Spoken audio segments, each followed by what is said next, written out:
Welcome to episode 1 in our Empowered Birth podcast series. Today we are talking all about the recipe for a positive birth experience. You're going to love this one, so enjoy. Hey mama, I'm sending you wonderful pregnancy vibes. It's time for you to guide you through. Let's take some time for you. It's pregnancy with Physio Laura. Hello mamas and welcome back to the Pregnancy with Physio Laura podcast. I'm always at an all-time high when I am recording a podcast, but particularly when it is the start of a new series, and this Empowered Birth series with the wonderful Midwife Lauretta. You can find her on Instagram at Midwife Lauretta, is so powerful. There is real nuggets of gold. This is a 4-part episode series, so stay tuned for all the episodes coming up. Make sure you do subscribe to the Pregnancy with Physio Laura podcast, where it's covering so many things. But today we're talking about the recipe for a positive birth experience. Now, we're chatting today with the wonderful midwife Lauretta. She is so warm, so friendly, so caring, so informative. So she is a mum, a midwife, a birth educator, acuneedling midwife, which you may never have heard of, but it's super cool technique that you can use. And she's a supporter of all women. So she wants all women to have the best birth for them, however that looks, and to have the knowledge to confidently create that. And I really love this. And this is why I wanted to get Lauretta on the podcast, because and even the topic today about, a positive birth experience, some people may assume that means a certain mode of delivery or a certain environment. Maybe they think it means a home birth with fairy lights. Maybe they think it means a vaginal birth. Maybe, I'm not sure. But the purpose of today and the reason I got Lauretta on is exactly like what she just said. It's about having the most positive and perfect birth experience for you.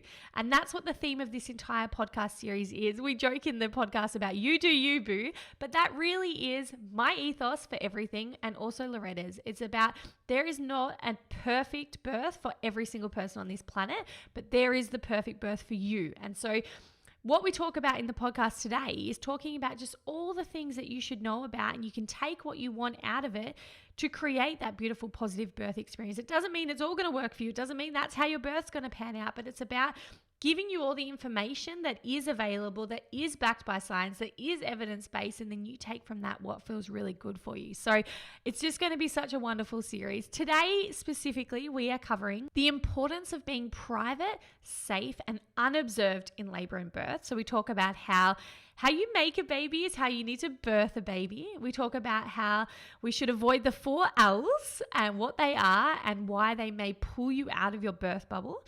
We also talk about how you labor like you live, and there is no one right way to birth. So we talk about how some people think, say, if you want to have a calm birth or a hypnobirth, that you need to be quiet and reserved, and that's the quote unquote best way to birth. And we just bust that myth completely, because there is no one right way to birth. And we really want to make that clear to women that if you're loud or if you make a lot of noise, that is perfect for you.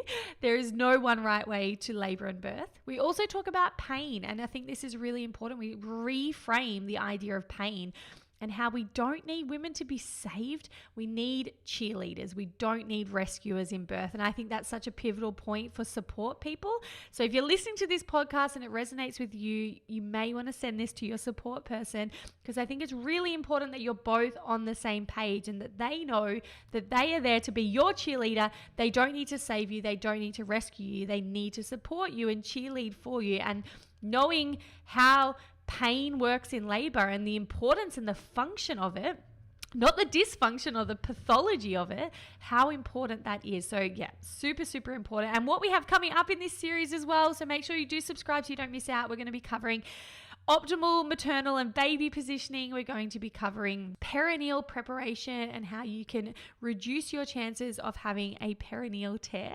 And we're also going to be covering birth plans and preferences and the importance of communicating what your ideal birth preferences are and why it is not setting you up to fail, as some people may believe. Now, if you are listening to this podcast and you are thinking, yes, give me all the birth knowledge, I really want to be prepared, informed, educated, surrounded by a community of women also trying to do the same thing. I do encourage you to come and join us inside the Pregnancy Posse. That is my online membership portal. We have an entire section inside our resources library dedicated to preparing you for labor and birth.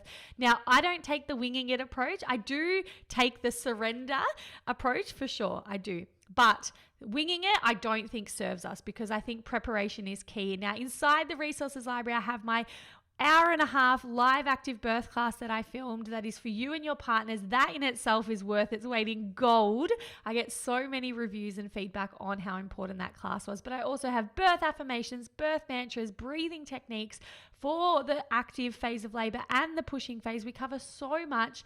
There's a beautiful community of women. We do our weekly workouts as well to keep you physically prepared and strong for labor. So if that sounds like something that you want and that you really would like to be prepared for when it comes to mental and physical preparation for labor and birth, come and join us. It's thepregnancyposse.com. You can trial it for 7 days, and I cannot wait to greet you on the inside, send you a little video message and welcome you and answer all your questions. So if that does feel good for you, come and join us.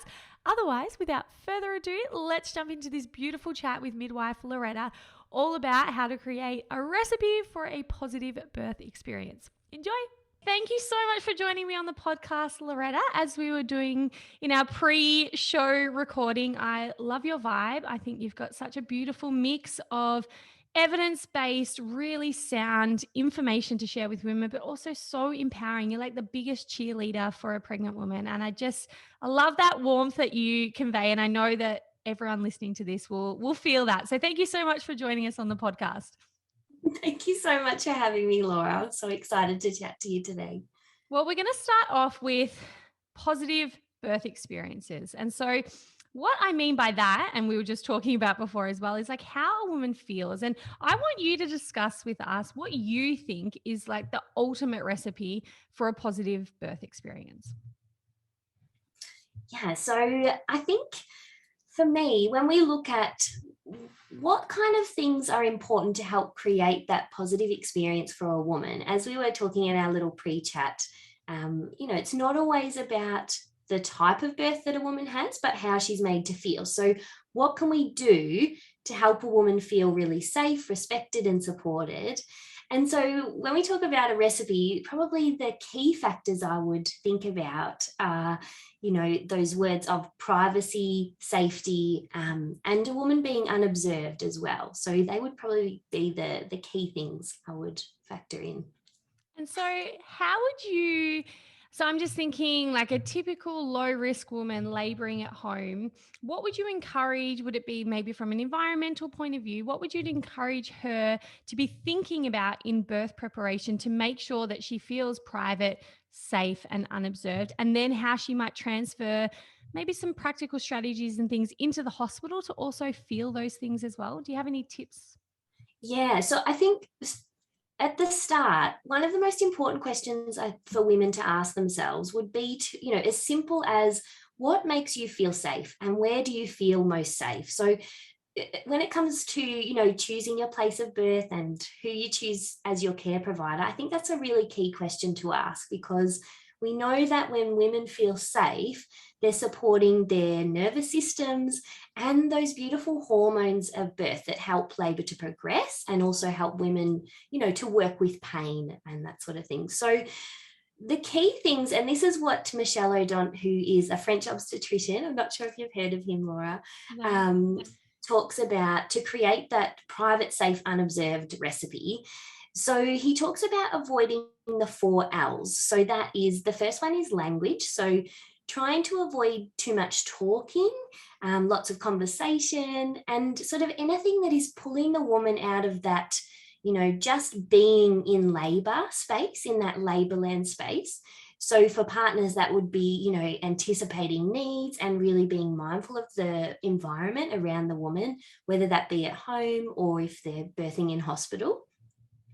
The next L is looking and listeners. So being a woman feeling like she's being observed and watched is really going to, again, pull her out of that safety space, and maybe start her, being distracted by what's going on around her in the room. And we are mammals, and just like other mammals, I don't know if you've had cats or dogs or other animals, typically they go away, they find somewhere quiet and dark to birth because that's where they feel safe. And we are generally very similar in that way when we want to birth. So, having lots of unnecessary people in the room, feeling that you're being watched, is not helpful to support that birthing process and those beautiful hormones. So that, is all about choosing that support team really wisely as well, and making sure you feel really like you have that trust and safety in the people you've chosen to have in the birth space. The fourth L is light. So again, melatonin works with oxytocin to help create effective contractions. So typically we have higher rates of melatonin when we're in darker spaces. So it's the hormone that helps induce sleep. So often accounts for why a lot of women will go into labor at night if they're, left to go into labor by themselves. So we want to create a nice dark or dimly lit space. So if you're, doing your early labor at home, maybe just being mindful of that. And again, your support people will hopefully be aware of that. And then if you're moving into hospital, things like, just putting the blinds down, dimming the lights, even just having your little eye mask on during the transfer. And again, it doesn't worry all women, but I think it's probably even more important if you're going into that more clinical space of a hospital, that you're really doing everything you can to make yourself feel safe in that space, even though it's more clinical and not that home-like environment. And we can do that just by making it a bit darker. So that would be my tips for doing that. I've never transferred in labor, so I don't know how it works, but obviously you work in a hospital, so you're an expert in this. Would that be a conversation that the woman would have to initiate, or would you as a midwife just know, okay, I'm going to go roll the curtains down, would you already have done that ahead, or is that something that the woman or her partner maybe need to prepare to ask when they arrive at hospital? Yeah, I think it depends on, every midwife, I suppose. I think on the whole, most midwives would be really aware of that, hopefully, and something that we would definitely try to do. But, sometimes we just get busy. We might forget those basic things that are really important. So that's why I love, for your birth plan, getting really clear on that, what you want, talking about your environment. You could pop it on there, talking to your care provider during pregnancy about, the things you want in your environment as well. And I think it's a great thing. I always talk to partners about this. It's a simple thing that they can do to be aware of the space. And they're kind of like the holders of that space around the woman. So I feel like that's kind of their responsibility, partners or birth support people, to really be mindful of that. So that, because you don't want the woman to have to be thinking about that stuff. We want her to just be doing whatever she needs to do. Yeah. And from my own experience, I 100% agree with everything you just said. I had quite a long labor. So there's a few sunrises and sunsets that I saw, but I remember my husband, so all my curtains were drawn in the house and it was quite dark, and I did have a salt lamp on, but that's very like low light. Yeah. And I remember he said to me one morning, "Do you want me to open the curtains, get some fresh air?" And I was like, "No." Like I could not think of anything worse than the daylight just like piercing my eyeballs. That would have just thrown me right off course. Like it actually made me angry at the thought of opening the curtains. And I think part of that as well, like it's fairly private where I am, but if I open the curtains, potentially someone on the street could see me. And that comes into that unobserved part. There's no way I wanted anyone to see me. Like I think even if a neighbor had have knocked on the door, would have been the last thing I would have wanted to entertain. And I do remember, because I had a severe craving for a specific type of lolly snake. So I did get in the car. Of course, like I'd never had a natural confectionery snake in my life, really. It'd been years and I had to have it. So I did get in the car and I just remember thinking like, I just want to like go incognito. I don't want anyone to see me right now. And I wasn't really even in the deepest throes of labor, but I just did not want to be watched. And I did think about that if I had a whole room of women or people or clinicians or someone around me, that I wondered how that would have made me feel, because it really was something I wanted to keep really private. And I didn't know that till I guess I was in the throes of it. So yeah, that definitely worked for me, like the dark spaces and not being observed, and language as well. My husband only ever gave me short sentences. And if he ever tried to like ask me an intellectual question, it Mm. was too much. It was just like, we needed to have sorted that out before birth. And I'm glad we kind of did. He didn't really need to ask me too much, because Mhm. I just wasn't in the headspace to want to actually have to think. I wanted to be in my body, or not even consciously. It's just like I couldn't use my brain. It was just like my body was birthing. I couldn't use my brain. And I remember when my doula came as well, I was starting to struggle then, really, like was starting to feel like, like I was about to give up and I couldn't do this anymore, all those classic transition signs. Yeah. Yeah. And she suggested the birth pool. And I just remember being like, oh, I'm so glad someone is guiding me right now, because I couldn't have used my brain to go, well, I've used the tens and I've done this, I've done that. What's left in my Exactly. toolkit that I haven't done? And it made me think it's so good to have a birth partner or a doula or a midwife or whoever's on your team with the guidance there, because it shouldn't be up to you to have to think about, oh, okay, well, this isn't working now. What next? Like it's, and labor aid, like I was drinking like this labor hydrolyte sort of thing. And I would have been so dehydrated if I had had to think about that. But they just kept putting straws in my mouth pretty much and saying, have a sip. And I was like, okay, that's cool. I'll have a sip. That's not bothering me. It's not disturbing me. But I just think, oh, that was really great that I didn't have to go, oh, hang on, guys, I haven't drunk much. I guess we should, like I just didn't have to think about that. And it just really reiterates to me how important the preparation and having the birth team is. And another thing you said about being private, safe, and unobserved. And I know a lot of people say this, but in case anyone hasn't heard it, but they talk about how you make a baby is how you should birth a baby. So the idea that wherever you feel comfortable enough to make love, that's a great environment to birth a baby. Now, each to their own, but being outside broad daylight, people watching, probably not where most people want to. No. Well, maybe you do, but I don't know how comfortable you might feel. Their own, like you said. That's such a good point. It's such a good way to picture that ideal birth space, isn't it? That, yeah, it's that same hormone, like oxytocin is at play. So, yeah, what can we do to maximize that? Yeah. So I love that. And I just think that is such a beautiful recipe to help you understand how your body best births, what environment, what situations, hormonally. This is not just something we've plucked from thin air. Like this is hormonal strategy, that this is actually what helps. So I think it's amazing. Now, I wanted to talk to you about pain as well. When we're talking about positive birth experiences, I know a lot of women are scared of labor. I'm sure you've come across this. Women are really fearful of labor pain, if that's what you want to call it. Some women don't even call it that. But what's your ethos on labor pain? Can you maybe dive into what you think labor pain is and maybe help those women who are feeling a little bit timid about it? Yeah, absolutely. And I think, yeah, I want to validate those fears around it too. It's so normal to feel like that. It's such a big event and it's the unknown, and we're fed so much, the way that we are shown birth in the media, in movies, TV shows.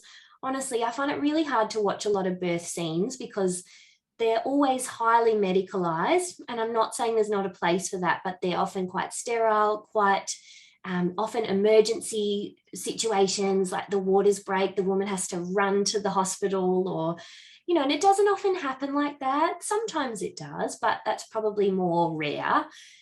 So it's so normal. And I think that's an important part of your birth preparation too, is to look at, okay, what am I actually believing about labor and birth? What stories am I telling myself?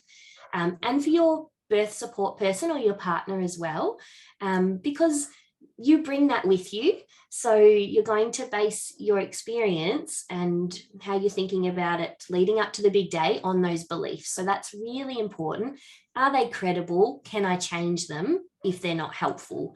And really getting some good information and doing some independent birth education to hopefully change those views and get some more information around them. Because I think with fear, there's often those fears that we have because we don't have the knowledge around them. So maybe like little things like, oh, when do I go into hospital, or where do I park? And then we have other fears that, you know, sometimes when we go into that challenge zone, so if we're feeling scared of something because we know that labor is going to be hard work and it's going to challenge us, but maybe we can learn some ways to firstly understand it and then work with it and help us step outside our comfort zone and into that challenge zone.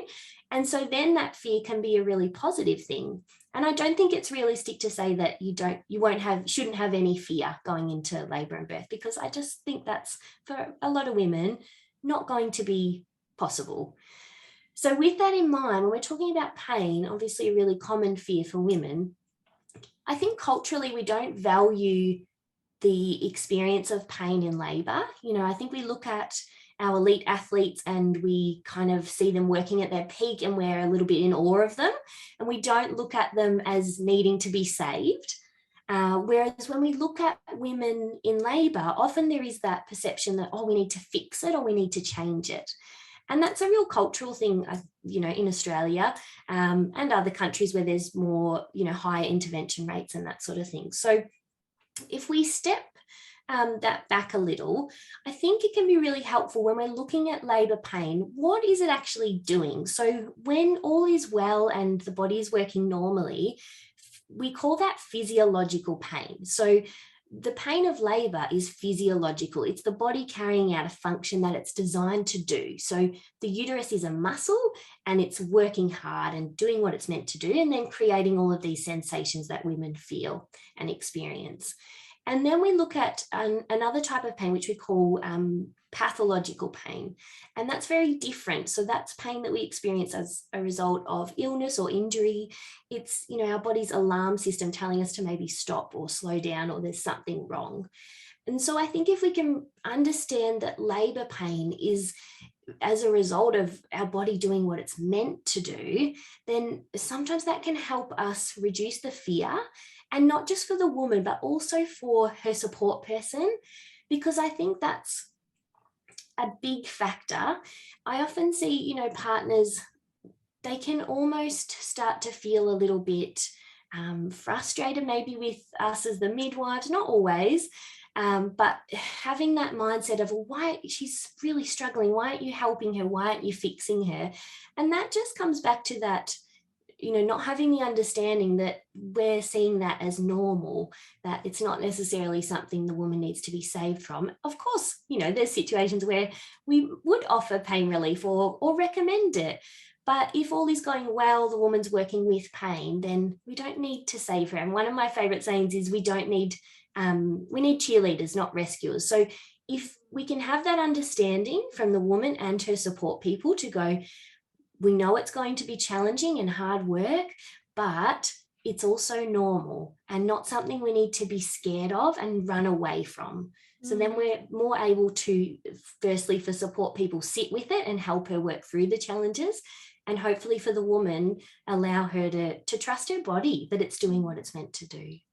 Amazing. I agree with everything you've just said. And I think that support person piece is so key. I remember doing a Rhea Dempsey birth course, and she showed a photo of Kathy Freeman at the height of physical exhaustion in one of her races. And, you know, her mouth was open. She was kind of struggling with a bit of pain and challenge. And she said, what does that evoke in you? And everyone was like, you know, like, she's working hard. We're so proud of her. She's doing amazing, blah, blah, blah. And then on the next slide, she showed a woman laboring who pretty much had the same facial expression.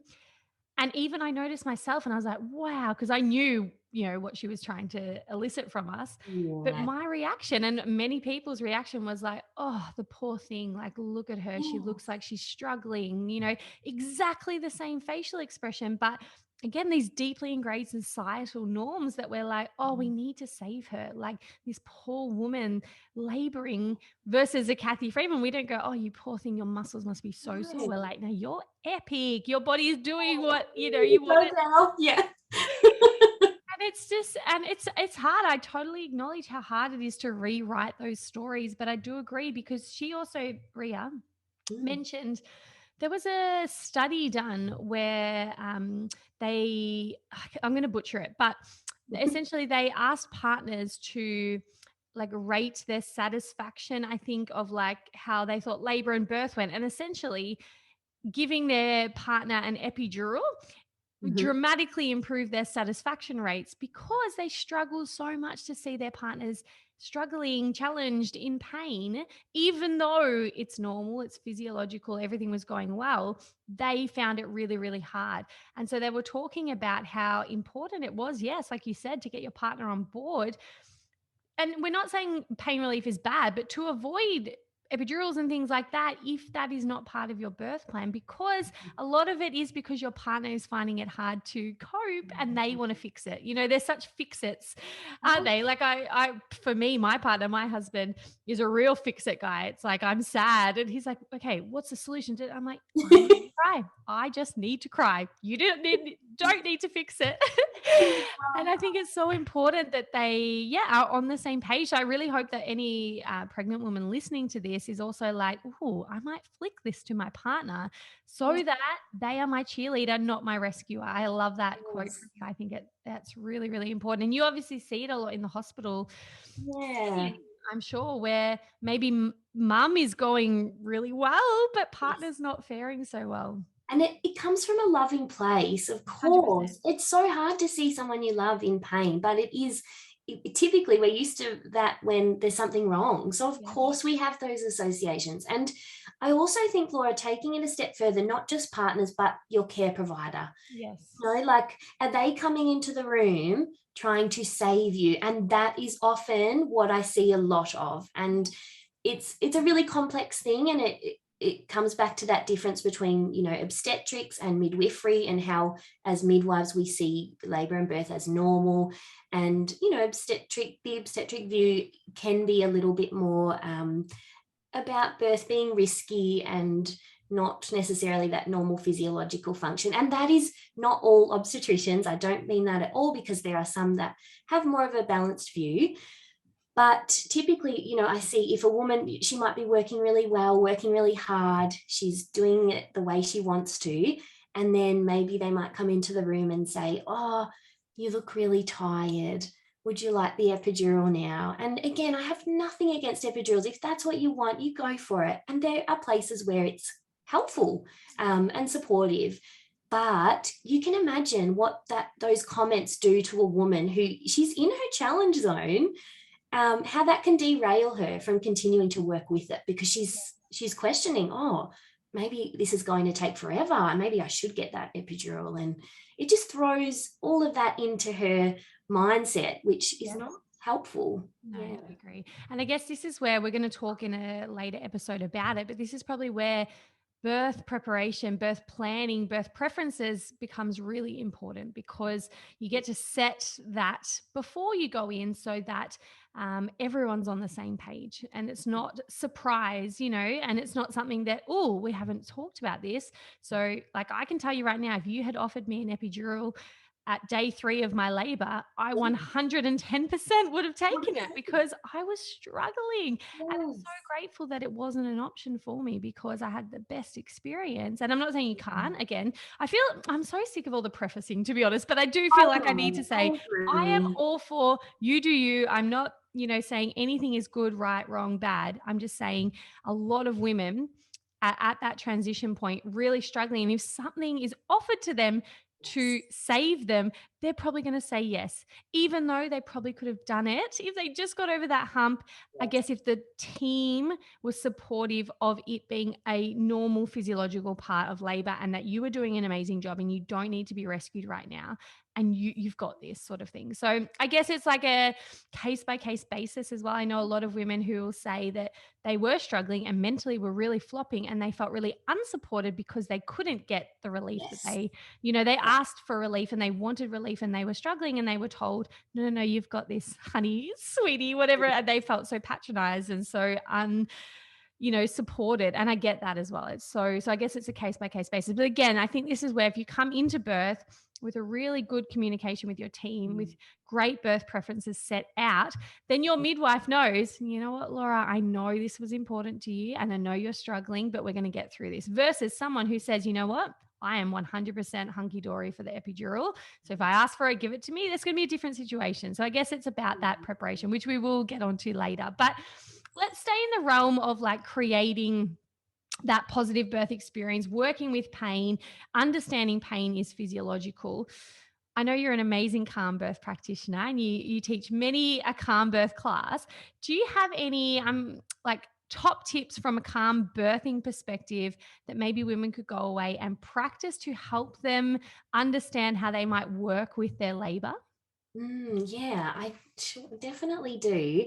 So I think it's similar to what we've talked about, Laura, and I think a lot of the real wisdom in calm birth is probably the psychology of birth that we've sort of touched on, and breaking down what your beliefs are and how they relate to your birth experience, those of your partner, and just getting that really holistic knowledge of birth. So understanding the process, how to work with it, and then sort of building the tools to do that. So the mindset tools as well as the practical hands-on tools, because labor and birth, as we talked about, it doesn't happen in isolation of those things. So you bring all of that to you, all of that kind of baggage in a way, to your birth experience, as does your partner. So I think it is, I love that it brings that whole kind of package to the woman's kind of birth toolkit in a way, and her partners.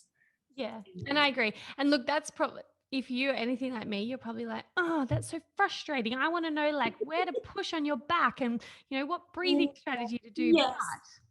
But when I went and did Rhea Dempsey's birth course, Yeah. I remember walking in thinking, fantastic, I'm going to learn acupressure. I'm going to learn, all these practical tools and tips and all the things that are going to get me through labor. And the course was actually very much so about, what are your beliefs around birth? Do you have the right support team who mirror your beliefs? What is your partner's beliefs? Blah, blah, blah. It was like a counseling session, to be honest. It was like a real deep marital therapy session. But it was exactly what we needed. It was actually exactly what we needed, like asking ourselves what our fears are and like what, do we trust birth, and, what our preferences are and all of those things. So if anyone who is listening who's like, oh, damn it, I wanted the 3-step process that like creates, the positive, amazing birth experience, it is actually murkier than that. It's like all the questions, sitting down with your partner and talking about all of this. So I think that's really important to acknowledge, that it's not as simple as like, if everyone presses the right spot on your sacrum and does the right breathing strategy, then that's exactly what you need to do to get a really positive birth experience. Right. It's not that. It's like doing the work, isn't it? It's like we prepare for other things, we research other things, but it's really investing the time together and doing that work and practicing those mindset tools, practicing even the hands-on tools, because you'll get out of it what you put in to a large extent. And I think we need, it's almost seen as, like with birth plans, there's a bit of stigma around that. And of course you can't predict how your birth will play out, but if you can put these strategies into place and practice them so they become almost automatic, then you're really helping to set yourself up for that birth that you do want. Having that communication, practicing those things. And so for calm birth, for those women who might be thinking that it's all just like sitting in a circle doing meditation, can you maybe just, because I know some people steer away from calm birth because they think that they're not inclined to like breathe through labor. Could you maybe just bust that? Because I don't believe that to be true. Is that right? Yeah, no, not at all. I think it is a bit of a misconception, isn't it? Maybe the name calm birth, that you have to birth in a certain way, like you have to be meditative and quiet, but that's so unrealistic. Again, some women will. I love that saying, you labor how you live. So I always thought, oh God, wow, I was so vocal and so loud, but I love talking. I was never going to labor quietly. So there is that misconception. It's really about that mindset preparation, the practical tools, learning about it all. And we talk about not just normal birth, but all possibilities. So cesarean, induction, if you want to have an epidural, and how to work with and apply those same tools to each of those scenarios. Because, again, it's often not how the baby is born, but how you felt. And if you felt prepared, like you had the information, you knew how to work with it, regardless of how that plays out, then you're more likely to experience your birth as positive. So it's really focusing on how can we make it positive, even if it doesn't go the way we planned, even if our baby needed to be born differently to how we wanted, but still focusing on that, the joy of welcoming your baby and making it great regardless of whatever happens, I suppose. I love that. I love that message, because I think it's not about the outcome of doing a calm birth class is to have a natural physiological birth, and that's the only outcome that is deemed successful. It's about, like you said, the way you feel and feeling informed, feeling confident, and being prepared, I guess, for a whole range of scenarios, but making sure that regardless of how it goes, that you still feel like you're in the driver's seat. And I've never heard the quote, "You labor how you live," but that 100% panned out for me, because I was so loud, and I am quite extroverted, like, love a chat, like I'm not a quiet little mouse, and I swear really badly, and I swore really badly in my labor. And I remember thinking, like, I don't know if I have an explicit warning, but anyway, the F word. And I was just like, ah! Like screaming the F word at the top of my voice. And I remember my husband hates swearing, and he was probably dying on the inside, because all my neighbors, I swear they must have heard me. But that's just how I am. That's just who I am. I can't help it. And you're definitely not going to put a filter on yourself when you are laboring. However, in saying that, I know a lot of women in the wrong environment who feel really judged for how they are laboring. I had a friend who is very vocal, and she still carries a lot of shame around this, because she was told something so stupid along the lines of like, "Oh, you're really like making a drama out of that, aren't you?" Oh my She was just oh my God. God, like she was just moaning through a That's not contraction, but she okay. was made to feel that that was wrong. So I think it's really good to bust that, because a lot of women, when they think calm birth, hypnobirth, they think that labor should be you just going internal and just really quietly, vocalizing. But I think it's so great. You mentioned that, you can labor however you want, and it's all okay. You're not dramatic. You're not making a scene. You're not blowing it out of proportion. Like, you can be having very mild contractions, but you might want to scream through them, and that's cool. It's You you feel do you. good. It's not, you're not trying to make a drama. You're just doing what feels good for your body. So I think it's really good to note that calm birth, hypnobirth, whatever it is, it's not about being quiet in labor. No, It's about it's having really practical strategies to help you. and making noise, vocalizing can feel really good. It's a really great working with pain strategy. Like, it can calm your nervous system. It's like the most primal thing you'll ever do. So how I can we know. expect women to be quiet and not vocalize? It's I really know. unrealistic, and we've got to leave those inhibitions at the door and not Correct. worry about what anyone thinks. Well, it's like, it reminds me again, like how you make a baby is how you birth a baby. And it's like, Yeah. who's got a nice sounding orgasm voice? Probably not that many Exactly. people, like, you're not trying, or you shouldn't be trying to like quieten your orgasm sounds. So don't quieten your birth sounds. Like, just let it out, whatever the body wants to express. It's okay. Love that. There's so much wisdom in like the similarities around making babies and birthing babies. Love Yeah, it. so good. No, that's awesome. Hello, ladies. I so hope that you love that episode. And if that some of those concepts were new to you, that you give yourself a little bit of time to just sit with it and recalibrate. Maybe you have to change some of the stories you had around what pain means in birth. Maybe you're still trying to understand, but isn't it going to be really awful? We're not at all saying it's not going to be awful. Like, my experience of it is my pain was so functional and so physiological and so natural, but also probably the worst thing I felt. But it's just that the mindset was, it wasn't hurting me. It wasn't a bad thing. I knew that was a discomfort I needed to lean into. So it's not at all about saying that birth isn't painful. It's just about reframing what pain is. And I think if you can take anything away from this podcast as well, that the private, safe, and unobserved bit is so important. So regardless of where you're birthing, hospital, home, birth center, or how you're birthing from a delivery point of view, whether it's, laboring a long time at home, transferring at the last minute, whether it's being induced and therefore laboring your entire time at hospital, having a C-section, whatever it is, you can still incorporate that private, safe, and unobserved as much as possible. You can still try and pull out elements of that so that you do still have this beautiful, calm, positive birth experience. So I think that's a really key factor to really try and pull out of this episode. And again, like I mentioned at the start, it's not about having the quote unquote perfect birth experience, because your perfect birth experience is going to be different from mine. So we all have different preferences. So it's just important to really pull out what works for you so that you can have the best experience for you, regardless of how that looks on paper. I really hope that you love that episode. Stay tuned because we have 3 amazing episodes coming up. We will be covering birth plans and preferences, which coming on from that chat about like you do you and make sure it's the perfect experience for you. That is the episode you need to listen to make sure that you tune into that. We're also going to be covering the optimal baby and maternal positioning when it comes to head down, breech, posterior. We're going to cover all of those scenarios, and we're also going to be talking about perineal preparation and recovery. Now, speaking of perineal preparation, if you would like access to Lauretta's free guide for all members, she's created this Peri-What guide. So she talks you through what your perineum is, how to reduce your risk of tearing, how to recover after birth if you have had some problems in that area. She covers everything to do with perineal preparation and recovery, and she has provided this to all Pregnancy Posse members, which is so special and so lovely. So if you would like to access her free perineal guide, that is available free to all Pregnancy Posse members. So you can jump on thepregnancyposse.com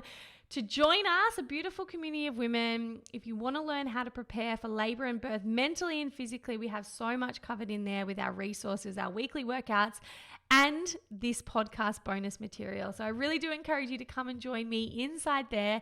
And I will catch you soon for episode 2 in this Empowered Birth series, where we are going to be covering birth plans and birth preferences and how important they are. So have a wonderful day, mamas. I hope wherever you are right now that you are taking some time out for yourself and you are being kind to yourself and connecting with baby if you are pregnant, which I assume you are. And I will catch you all soon for episode 2. Bye for now.